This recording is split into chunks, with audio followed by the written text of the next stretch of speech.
I thought we could spend a few minutes talking about self-acceptance. And I just made a video about seeing and being seen in relationship, attunement, connection, emotional um, acknowledgement of another person, and then they emotionally acknowledge you. So this idea that relationship really is about being seen, and some of it's literal, like mirroring. I see the sadness on your face. I see you walk into the room. I see your behaviors of reaching out your arm to hold my hand, but also then seeing our thoughts, seeing our feelings. I can sense that there's a sadness and when you shared what you just shared, or someone really being able to say, well, tell me what's going on. I mean, really, like, how are you? It's an invitation to drop down into they're creating the invitation to say, I want to know you. And when they pay attention, when they ask you questions that show their level of curiosity and interest, you feel seen. So then I made that video, and now I'm making a video about, do we see ourselves? But I opened the video saying, let's talk about self-acceptance. So to see yourself is a form of acceptance, because for a number of us, the way we see ourselves is skewed, is blemished, is inaccurate.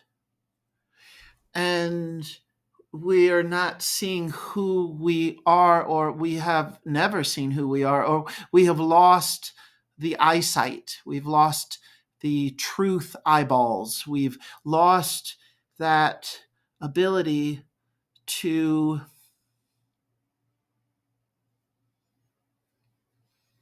see our purity, see our innocence, see our goodness, see.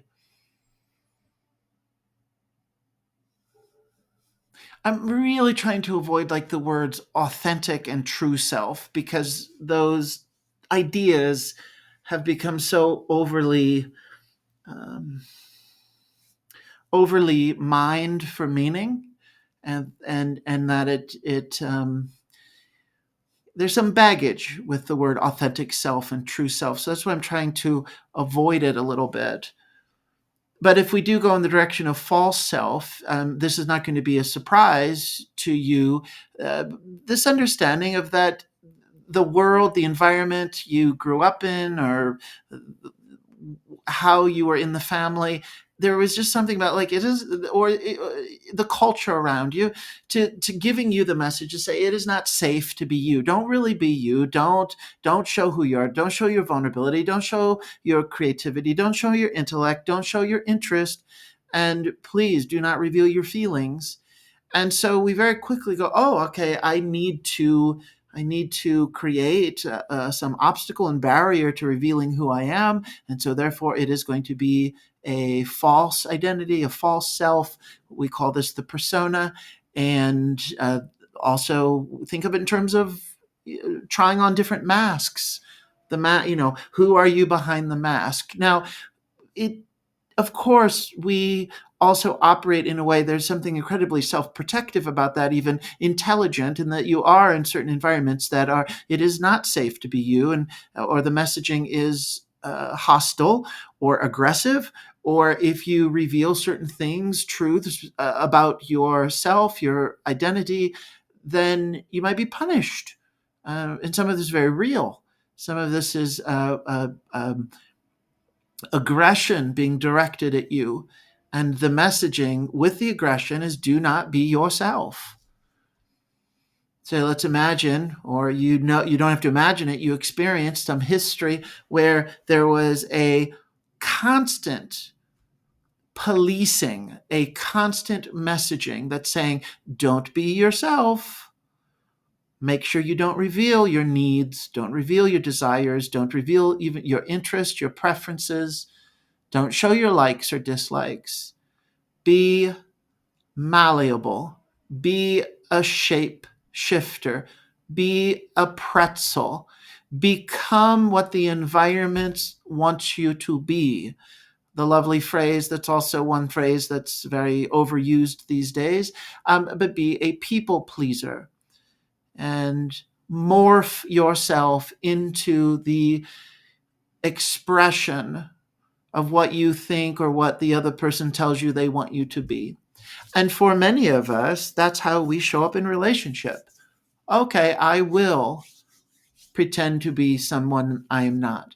And I'm going to do it subconsciously. I'm going to do it without thinking, that I just know it is not safe to really be myself. And then we can go in a way, it's like one, beyond that core level of safety. Not only is it not safe, is I will be denied love. I will be denied relationship if I reveal who I am. So, no, this is not who I am. I am the presentation of who I think I'm supposed to be. I am the presentation. I am a performance. I am a pretzel. I will shapeshift. I will be who I think I need to be in order to get love, in order to get relationship, in order to get money, in order to get a job, in order to get privilege, in order to get praise. And if we do this so well, we do this enough, over time we disconnect. We have our own aggression, our own internalized shame and judgment toward anything authentic or real, to the point that we become overly identified. We integrate that mask, we integrate that persona into our own experience of ourselves, to the point that we think that's who we are. And for many people, a nervous breakdown, psychic breakdown, really when your whole sense of self just gets obliterated, and your mental health, you have a great cracking open, not only of your heart into tenderheartedness and grief, but like your mind cracks open, because the scaffolding, the orientation, you thought the sky was blue, the sky is not blue, because you thought who you are is this persona, this manufactured false self. And for a number of us, this falls apart when we're in our late 20s. For a number of us, this falls apart when a very important relationship ends, and or we experience some kind of deep betrayal or abandonment or rejection or an emotional neglect. That this construct, this creation of a sense of self just crumbles. And that's and if perhaps this is, if you've experienced this, empathy to you, very painful, and give yourself lots of compassion, because when you're in this place, it's as if nothing makes sense anymore, because we're discovering if this is you in this, but in this moment, imagining it's happening to me, and I just say, I do not know who I am. Frightening, extremely frightening.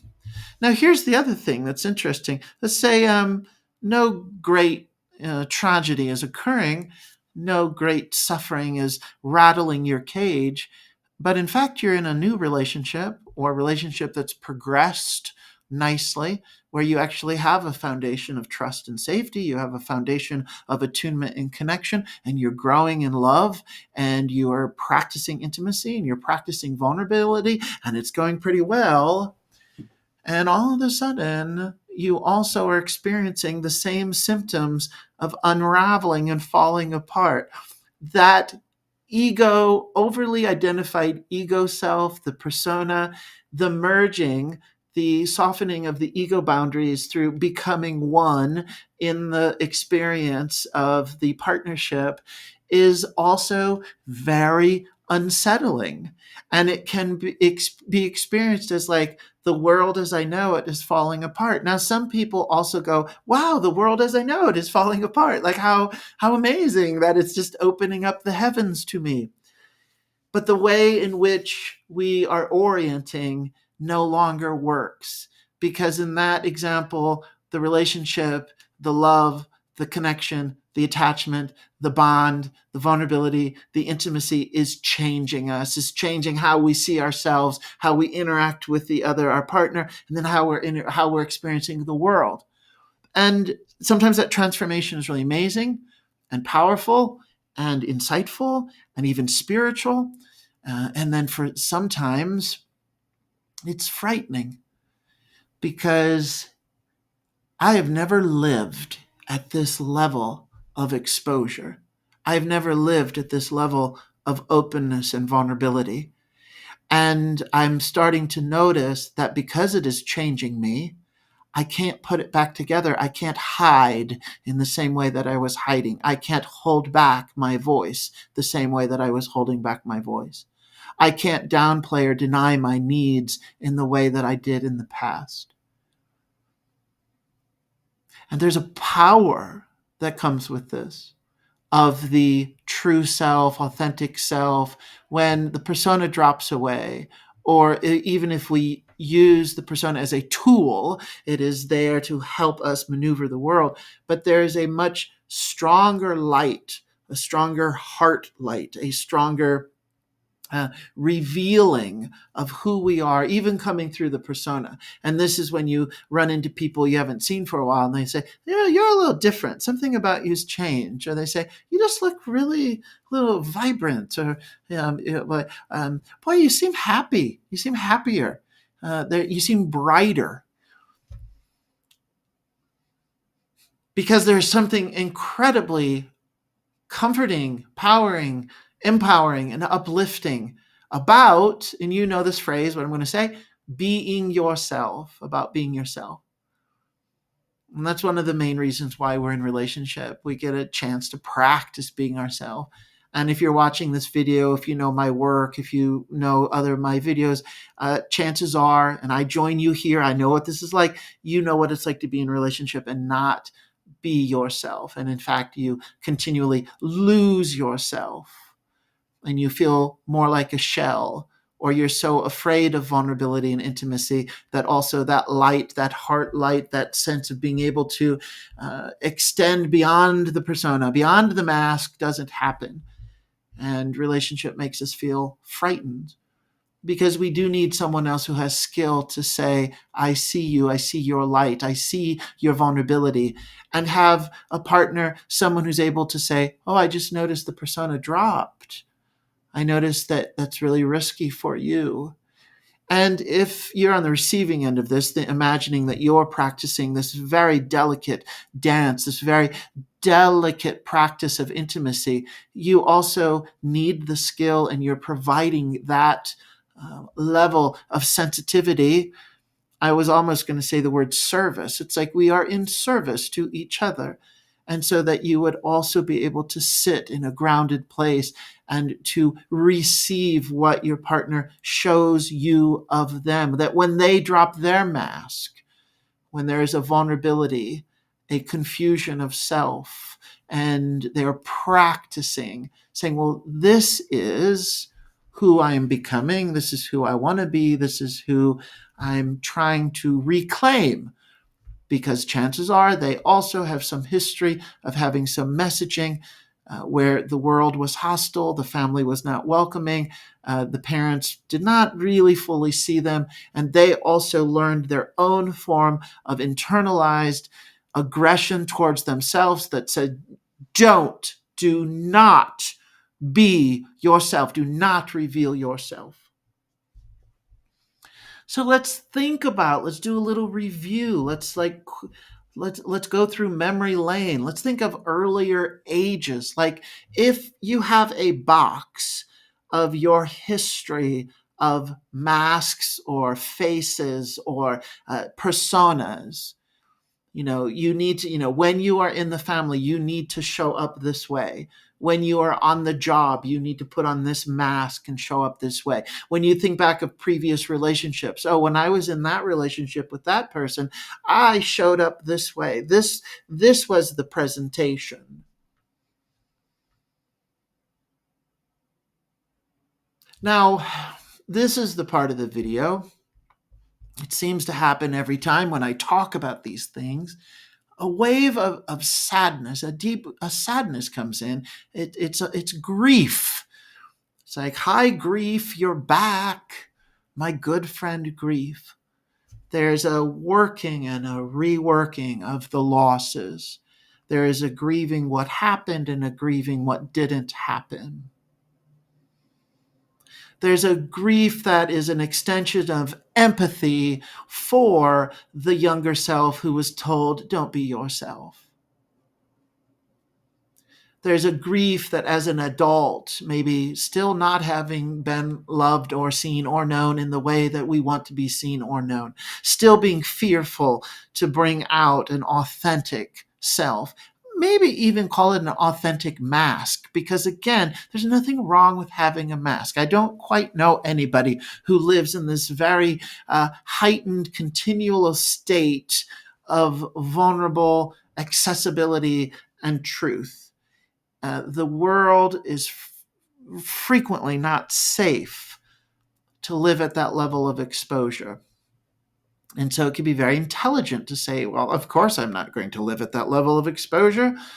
I'm not an idiot. I'm protecting myself. But there's a difference between choosing to protect yourself, knowing how to use the tool of self-protection, and or getting lost in the protection or lost behind the mask of protection to the point where you can no longer let go of the mask. Kind of full circle messaging from what I said earlier. You over-identify, you become the mask to the point where you don't even realize that you're it. What do you mean that I'm not myself? One of my favorite moments in the film, it's an older film, it's called I Heart Huckabees, and there's the existential detectives, and it's Dustin Hoffman and Lily Tomlin, and they're the existential detectives, and they happen to be working with a client who's Jude Law's character, and in their banter of them trying to find moments of breaking through his persona. He's a character of extreme persona and a false self. And in their trying to notice his wordplay, he happens to blurt out the phrase, well, how am I not myself? And it's their job to get to the core of his existential angst and dilemma. And they latch onto that phrase and they just keep saying, well, how am I not myself? How am I not myself? How am I not? And Lily Tomlin looks at Dustin Hoffman and he looks back at her, and then they look at Jude Law's character. And there's just this repetition of, well, how am I not myself? How am I not myself? Now, in this moment, let's put the movie on hold and let's just use that phrase with you and me. How are you not yourself? How are you denying yourself? How are you hiding who you are? What do you mean you're not yourself?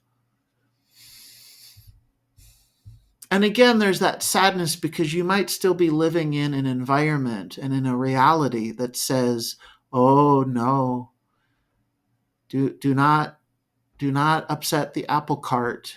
Do not attempt to be somebody different, other. And usually the word is more.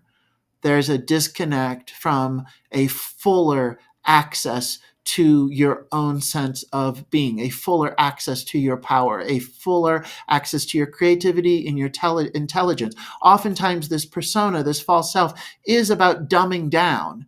It's about being less than.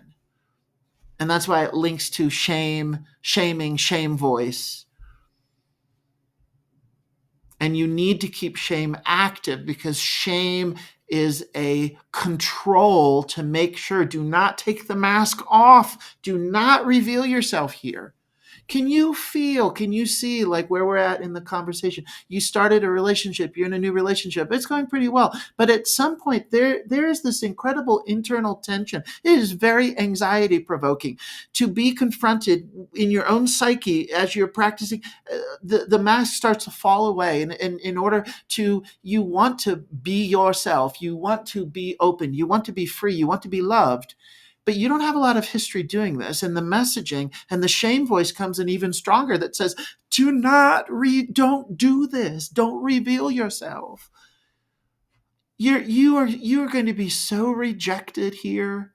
The old history tells you this is not going to go well in your favor. Oh, sadness, so much sadness.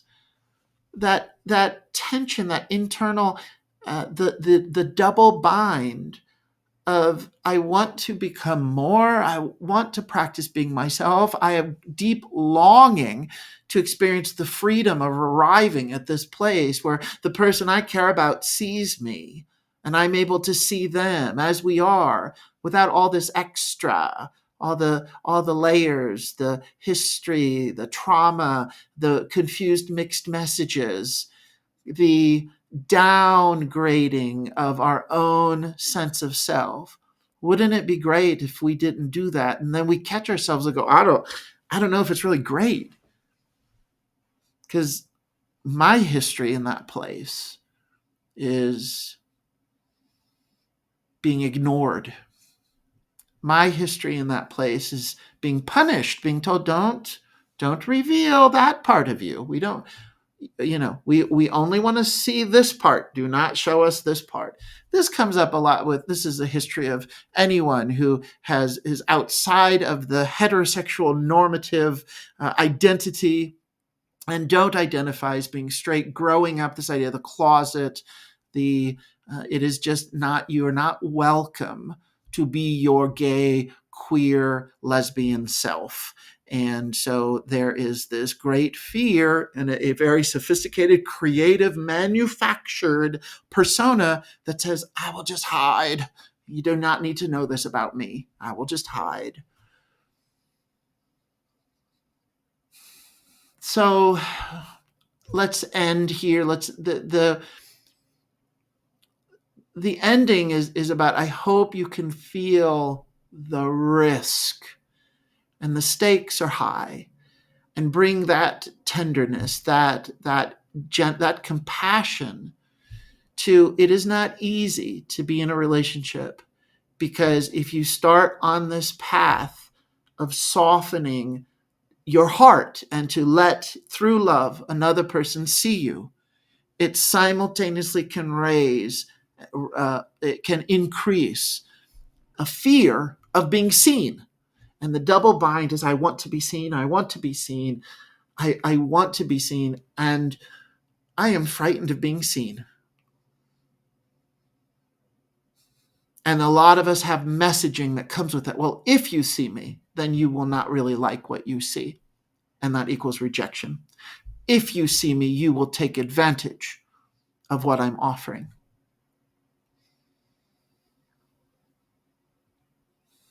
So let's have compassion for each other. I want to share a story. It is a little different context, but it is a story about being seen. It's about, I saw someone. I was at a coffee shop. Seems like a lot of my stories recently are about coffee shops. This one happens to be in northern Minnesota. I was at Lake Superior, this lovely little rural or surrounded by evergreen trees. It's a coffee shop that's actually a bike. It's a bike shop, and they have a coffee shop connected to it. And there's these big open windows, really lovely. And there was this father. It was a couple, a mother and a dad, and they had two kids, and the kids were young, like age 2 and age 4. And the father was a primary parent.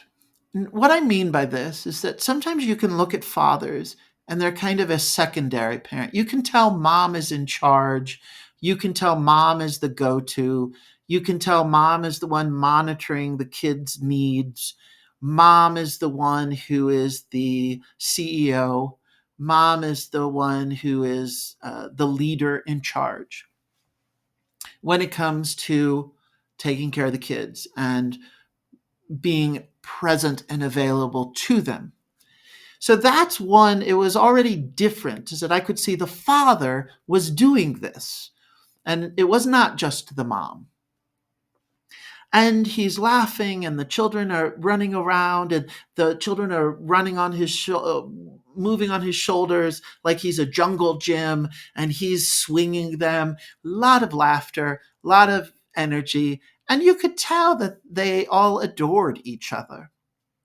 So they were leaving, and I was aware, I knew I was going to say something. And he came in and he was putting his coffee cup in the area to, clean up as they're getting ready to leave. And I stood up, I walked over to him and I said, I value fathers. And I think it's important to honor fathers. I think it's important to tell fathers that they, when they show up for their kid, and then I said to him, I said, I can just tell that you are a good father and that you are present and available.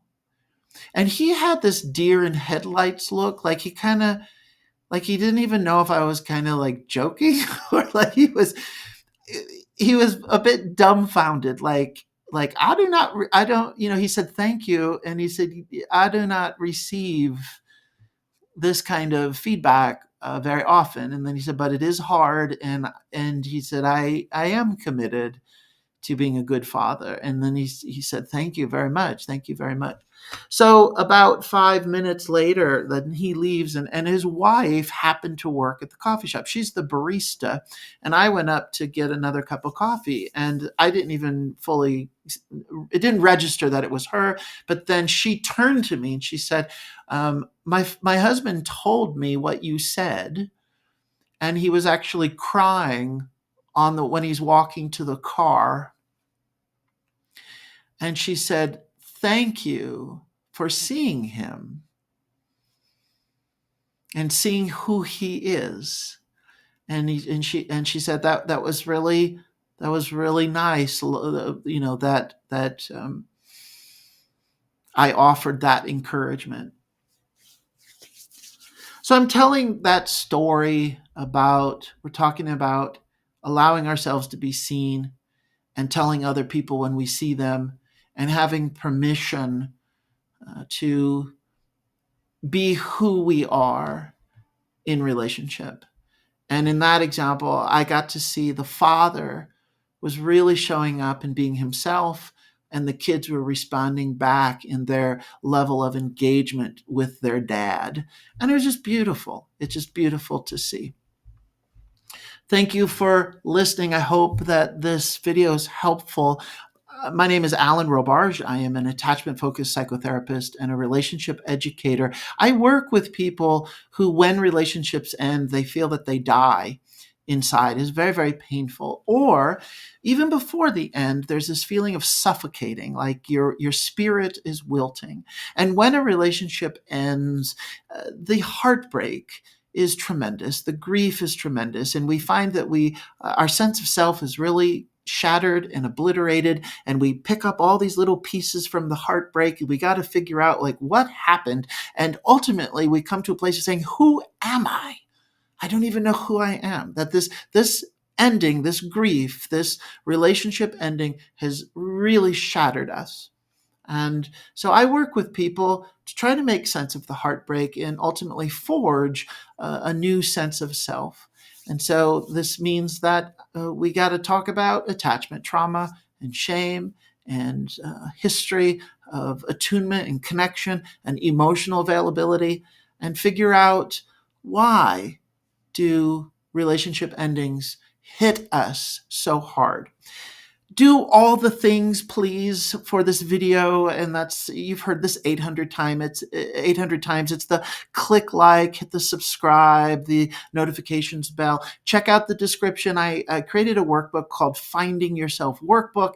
The link, it's available to you if you want to check that out. It's from a video that I made. And after I made the video, I thought, well, I'm going to make this workbook.